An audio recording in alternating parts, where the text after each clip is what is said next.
नमस्कार प्यारे भक्तों, राधे राधे। जय श्री कृष्णा। हर हर महादेव। जय माता दी।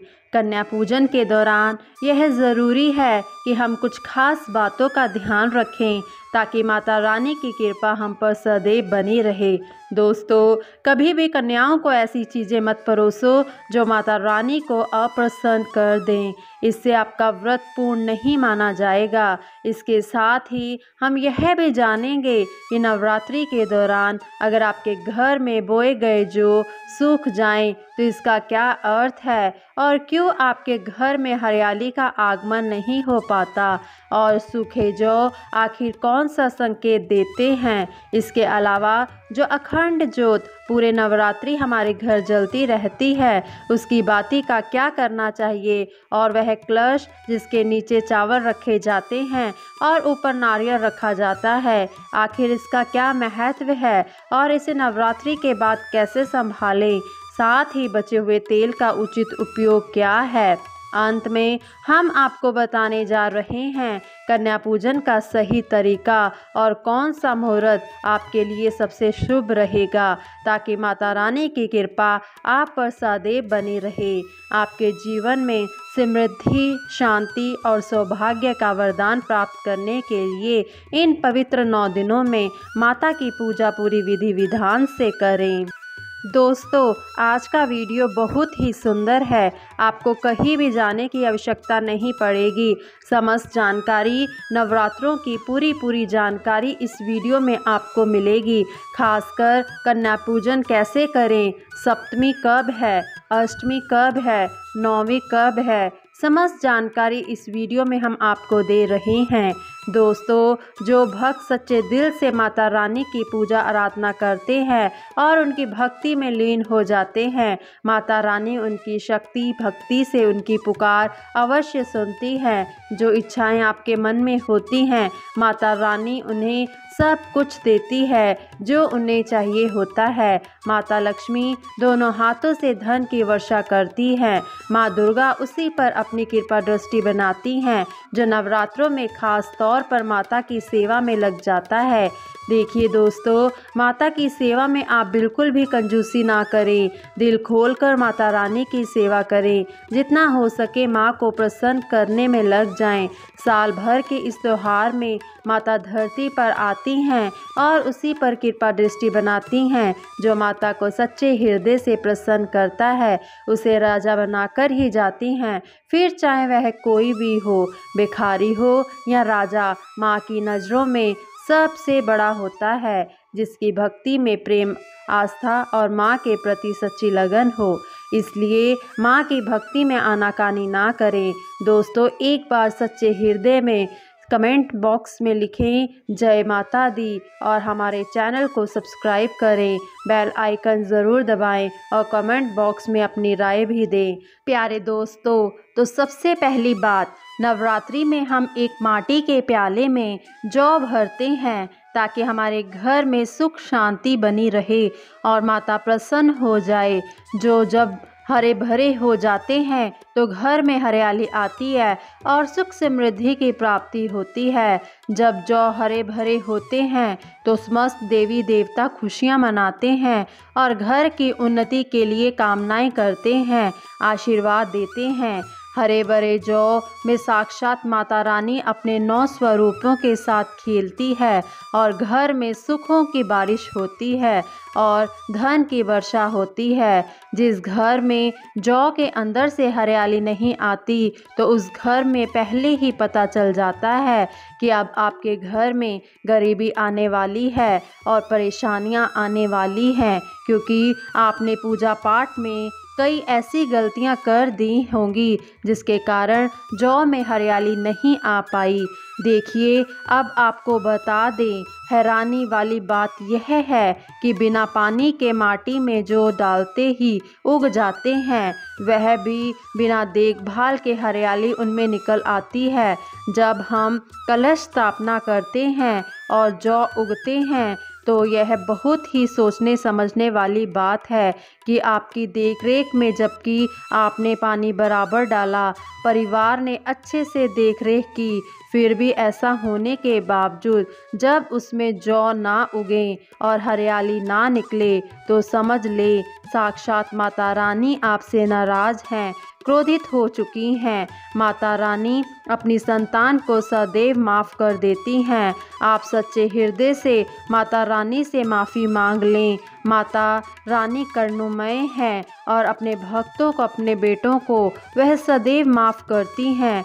जो में कम हरियाली आना मतलब घर में धीरे धीरे खुशियों का वास होगा। ज़्यादा हरियाली आने पर धन की वर्षा होगी, तेज़ी से व्यापार बढ़ेगा, दिन दुगनी रात चौगनी तरक्की मिलेगी। दोस्तों, अगर आप जौ में डेली पानी डालते हैं, यह बहुत गलत बात है। जौ में डेली पानी नहीं डाला जाता, इससे जौ खराब हो जाते हैं। जौ में पानी का छींटा मारा जाता है। दोस्तों, जौ जब आपके घर में हरे भरे हो जाएं, तब इसमें चांदी का सिक्का या 1 रुपये का सिक्का ज़रूर डाल लें। सिक्का डालने से माता रानी प्रसन्न होती हैं और आपके घर में धन का आगमन होना शुरू हो जाता है। दोस्तों, नवरात्रि समाप्त होने के बाद हरे भरे जौ का क्या करें, आइए जानते हैं। पहली बात तो यह है कि इसमें जो आपने 1 रुपये का सिक्का डाला है, उसे आप अपने धन रखने के स्थान पर रख लें। इससे धन में बढ़ोतरी होगी।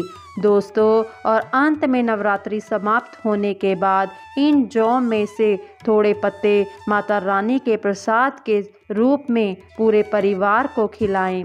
इनके पत्ते खाना बहुत ही शुभ माना जाता है। इसे जो भी खाता है वह जल्दी बीमार नहीं पड़ता।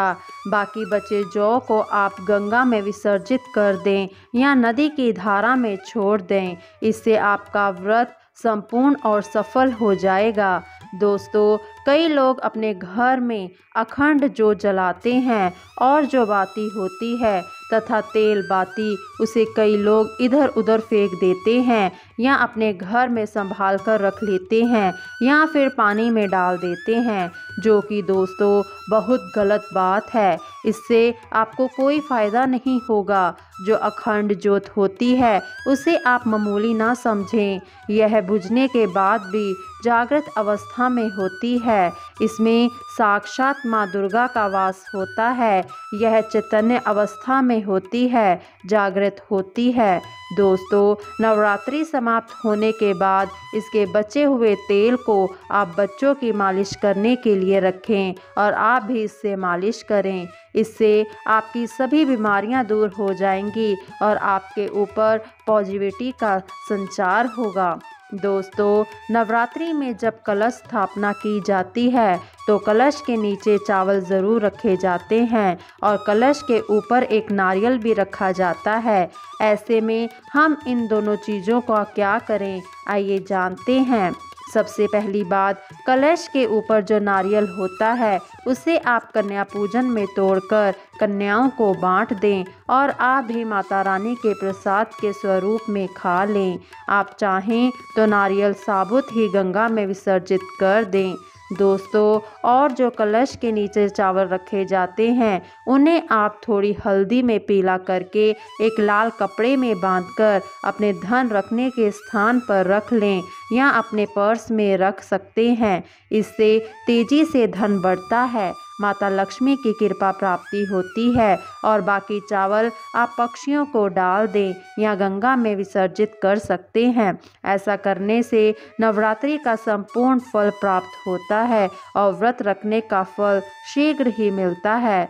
दोस्तों, और भूलकर भी यह गलती कभी मत करना, गंगा में कचरा, धूप बत्ती के डिब्बे, माचिस के डिब्बे भूलकर भी मत डालना। गंगा मैया को मैली मत करना।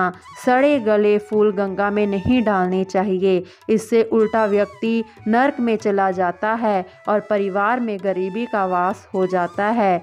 गंगा मैया क्रोधित हो जाती हैं और श्राप देती हैं, इसलिए ऐसा घोर पाप कभी मत करना। इसके पीछे एक कथा प्रचलित है। जब गंगा मैया भगवान शिव के पास शिकायत लेकर पहुंची, तब भगवान शिव ने कहा कि जो मनुष्य गंगा को मैला करेगा वह कभी पवित्र नहीं कहलाएगा, वह हमेशा नरक में भटकता रहेगा, उसे मोक्ष प्राप्त नहीं होगा, वह नरक के भांति इसी पृथ्वी लोक में भ्रमण करता रहेगा। इसलिए गंगा को मैला नहीं करना चाहिए, नहीं तो आपका समस्त पुण्य नष्ट हो जाएगा, आपका पुण्य भूत पिशाच को प्राप्त हो जाएगा। दोस्तों, अगर आपको माता रानी की चुनरी उपहार में मिली है, जैसे जागरण आदि से या किसी पंडाल से या धार्मिक यात्रा से, तो ऐसी माता की चुनरी बहुत ही शुभ मानी जाती है। इससे आपका वैवाहिक जीवन सफल हो जाता है। माता रानी की चुनरी को आप संभाल कर रखें।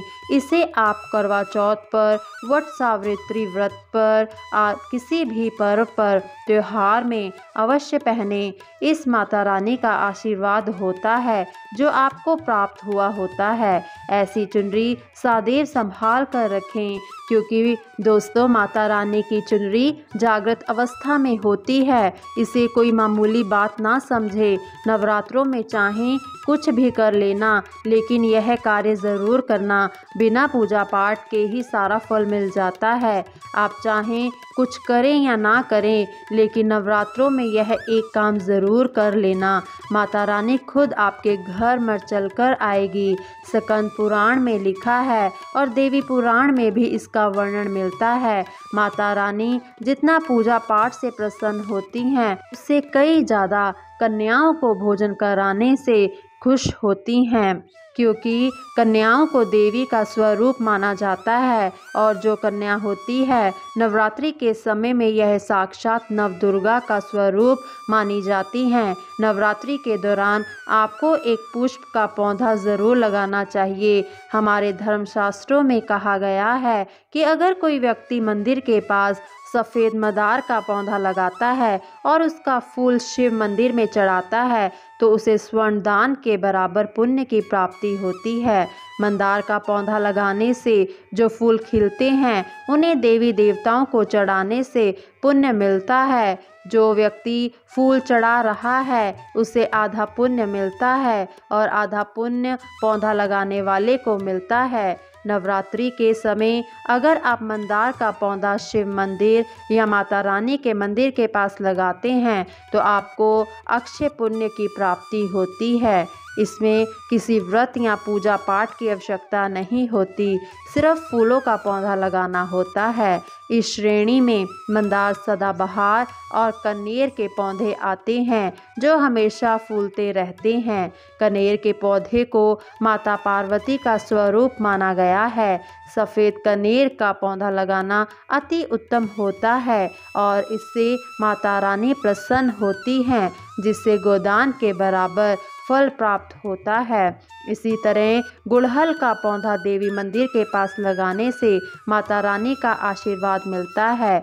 गुड़हल के वृक्ष पर साक्षात माँ जगदम्बा का वास होता है। अगर नवरात्रि के दौरान आप गुड़हल का फूल की माला पिरो कर माता रानी को चढ़ाते हैं, तो आपकी सभी मनोकामनाएं पूरी हो जाती हैं। अगर आप नवरात्रि के दौरान व्रत नहीं कर पा रहे हैं, तो भी गुड़हल का फूल चढ़ाने से व्रत का पूरा फल मिलता है। माना जाता है कि अगर किसी व्यक्ति ने नवरात्रि के समय गुड़हल का पौधा लगा दिया और उसके फूल देवी देवताओं को चढ़ाए गए, तो उस व्यक्ति को माता रानी आजीवन आशीर्वाद देती हैं और कभी निर्धन नहीं रहने देती। कन्या पूजन का विशेष महत्व अष्टमी और नवमी तिथियों में होता है। इस साल महाअष्टमी 10 अक्टूबर और नवमी 11 अक्टूबर को है। इन दोनों तिथियों में कन्या पूजन अवश्य करना चाहिए और कन्याओं को भोजन खिलाना चाहिए। शास्त्रों के अनुसार नवरात्रि के 9 दिनों में माता रानी का पूजन और कन्या पूजन करने से सभी कष्ट दूर हो जाते हैं और माँ वरदान प्राप्त करती हैं। कन्याएं स्वयं जगदम्बा देवी का स्वरूप माना जाता है। कन्याओं का पूजन करने से 33 कोटि देवी देवताओं को आशीर्वाद मिलता है। माना जाता है कि व्रत और उपासना से माता रानी उतनी प्रसन्न नहीं होती जितनी कन्या पूजन से होती हैं। नवरात्रि के दौरान कन्याओं को प्रसन्न करने के लिए उन्हें भोजन और उपहार दिए जाते हैं। अगर कन्याएं प्रसन्न हो जाती हैं और उपहार स्वीकार करती हैं तो इसका मतलब है कि माता रानी प्रसन्न हो गई हैं। कन्या पूजन कोई साधारण पूजा नहीं है, यह सभी प्रकार की पूजा में सर्वोपरि मानी जाती है। एक बार कन्या पूजन करने से हजारों यज्ञ और तीर्थ यात्राओं का पुण्य प्राप्त होता है, इसलिए कभी भी कन्याओं को सताना नहीं चाहिए। नवरात्रि के समय 2 से 10 साल तक की कन्याओं का पूजन होना चाहिए। अष्टमी और नौवीं में कन्याओं के पैर धोकर उन्हें भोजन कराया जाता है और उपहार दिए जाते हैं। इस दिन कन्याओं को घर बुलाकर उनका पूजन करना बहुत शुभ माना जाता है। दोस्तों, याद रखें कि कन्याओं के पूजन में कुछ विशेष नियमों का पालन करना अत्यंत महत्वपूर्ण होता है। सबसे पहले यह ध्यान रखें कि उनकी थाली में 3 पूरियां कभी नहीं रखनी चाहिए। इसे अशुभ माना जाता है क्योंकि 3 पूरियां मृत व्यक्ति के लिए निकाली जाती हैं। इस प्रकार इस संख्या से बचें। भोजन में खीर, पूरी, हलवा, चना और आलू की सब्जी या छोले खिलाना चाहिए। माता रानी को खीर, हलवा, पूरी और छोले अत्यधिक प्रिय होते हैं, लेकिन लहसुन और प्याज का उपयोग कभी नहीं करना चाहिए क्योंकि यह व्रत को खंडित कर सकता है और माता रानी नाराज हो सकती है। कई लोग कन्याओं को कुरकुरे और चिप्स के पैकेट गिफ्ट करते हैं, लेकिन यह घोर अनर्थ माना जाता है क्योंकि इनमें लहसुन और प्याज का इस्तेमाल होता है। इससे आपका व्रत टूट सकता है और माता रानी क्रोधित हो सकती हैं। इसलिए कन्याओं को डिब्बाबंद चीज़ें देने से बचें। कुछ लोग कन्या पूजन के लिए खाना घर पर नहीं बनाते हैं और मार्केट से ऑर्डर कर देते हैं, जो कि उचित नहीं माना जाता है। माता रानी को मार्केट से ऑर्डर किया हुआ दही जलेबी नहीं बल्कि आपके हाथों से बना हुआ खाना प्रिय होता है। चाहे आप घर में कितनी भी कम पूरियां क्यों ना बनाएं, परंतु इसे स्वयं अपने हाथों से बनाकर माता रानी को अर्पित करें। खासकर नवरात्रों के दौरान घर में ताज़ा और शुद्ध भोजन बनाना आवश्यक है। माता रानी को घर का बना शुद्ध भोजन ही प्रसन्न करता है और इसे कन्याओं को खिलाना भी शुभ माना जाता है। दोस्तों, ध्यान दें कि कन्याओं को प्लास्टिक की थाली में, मतलब कि जो वो डिस्पोजल की थालियाँ होती हैं जो बाज़ार में मिलती हैं, उसमें कभी भोजन नहीं कराना चाहिए। यह अशुभ माना जाता है क्योंकि डिस्पोजल के बर्तन जानवरों की हड्डियों से बनाए जा सकते हैं जो पूजा पाठ के लिए अपवित्र माने जाते हैं। इसके बजाय कन्याओं को स्टील के बर्तनों या पत्तों से बने बर्तनों में भोजन कराना चाहिए क्योंकि यह बहुत शुभ माना गया है। अगर आप पेड़ के पत्तों में भोजन कराते हैं तो माता रानी आपको वरदान प्रदान करती हैं। नवरात्रि के दौरान यदि शुक्रवार को कन्या पूजन हो तो कन्याओं को खट्टी चीज़ें नहीं खिलानी चाहिए क्योंकि यह दिन माता संतोषी को समर्पित होता है और खट्टी चीज़ों से माता संतोषी रुष्ट हो जाती हैं। इससे आपका सारा शुभ काम निष्फल हो सकता है। भोजन के बाद कन्याओं की थाली में एक लौंग जरूर रखनी चाहिए क्योंकि लौंग देवी शक्ति को अत्यंत प्रिय है। ऐसा माना जाता है कि लौंग में नवदुर्गा का वास होता है और इसे अर्पित करने से माता रानी प्रसन्न होती हैं। लौंग अर्पित करने से लक्ष्मी का वास होता है और धन की कभी कमी नहीं होती। कन्याओं को भोजन के साथ उपहार देना भी शुभ माना गया है। उनकी थाली में दक्षिणा अवश्य रखें ताकि आपके घर में सुख समृद्धि बने रहे। आप उनके सुंदर कपड़े, चॉकलेट बॉक्स या स्टील के बर्तन उपहार में दे सकते हैं, लेकिन लोहे का सामान नहीं देना चाहिए क्योंकि इससे राहु केतु का दोष घर में आ सकता है। जब कन्याएं घर में प्रस्थान करें तो उनके चरण अवश्य छुएं और माता से अपनी मुराद मन में रखकर सच्चे दिल से प्रार्थना करें। सच्चे दिल से की गई भक्ति माता रानी को प्रसन्न करती है और वह आपकी हर मुराद पूरी करती है। नवरात्रि के दौरान कुछ विशेष संकेत मिलते हैं जो माता रानी की कृपा का प्रतीक होते हैं। पहले संकेत यह है कि जब आप कलश स्थापना करते हैं और जौ से हरियाली निकलती है तो यह भविष्य में शुभ समय का संकेत होता है। यदि जौ नहीं उगते हैं तो यह अशुभ माना जाता है और आपके माता से क्षमा मांगनी चाहिए। दूसरा शुभ संकेत यह है कि नवरात्रि के दौरान आपकी नींद ब्रह्म मुहूर्त में यानी सुबह 4 बजे के आसपास खुलती है। यह माता रानी की कृपा का प्रतीक होता है और इसका मतलब है कि आपको जल्द ही कोई शुभ समाचार मिलेगा। तीसरा संकेत यह है कि पूजा करते समय अगर आपका मन शांत हो जाए और ध्यान में रम जाए तो यह माता की प्रसन्नता का प्रतीक होता है। यह बताता है कि माता आपकी भक्ति से प्रसन्न है और जल्द ही आपके जीवन में शुभ परिवर्तन होंगे। चौथा संकेत यह है कि अगर पूजा के समय माता के गले से फूल गिर जाएं या जौ के पत्ते बिना हवा के हिलने लगे तो यह माता लक्ष्मी की कृपा का प्रतीक है। इसका मतलब है कि आपकी गरीबी जल्द ही समाप्त हो सकती है। अंतिम और सबसे महत्वपूर्ण संकेत यह है कि अगर नवरात्रि के दौरान आपके घर में कोई कन्या लाल वस्त्र पहने हुए दिखाई दे तो यह माता दुर्गा का आशीर्वाद है। इसका मतलब है कि आपके घर में सुख समृद्धि का वास होने वाला है और आपको तरक्की के रास्ते पर बढ़ना है। यह थे कुछ महत्वपूर्ण संकेत जो नवरात्रि के दौरान माता रानी की कृपा प्राप्त करने का प्रतीक होते हैं। यदि आपको इस जानकारी से कुछ नया जानने को मिला तो कृपया हमें ज़रूर बताएं। वीडियो को लाइक करें और चैनल को सब्सक्राइब करना ना भूलें ताकि हम आपके लिए और भी महत्वपूर्ण जानकारियाँ ला सकें। जय माता दी।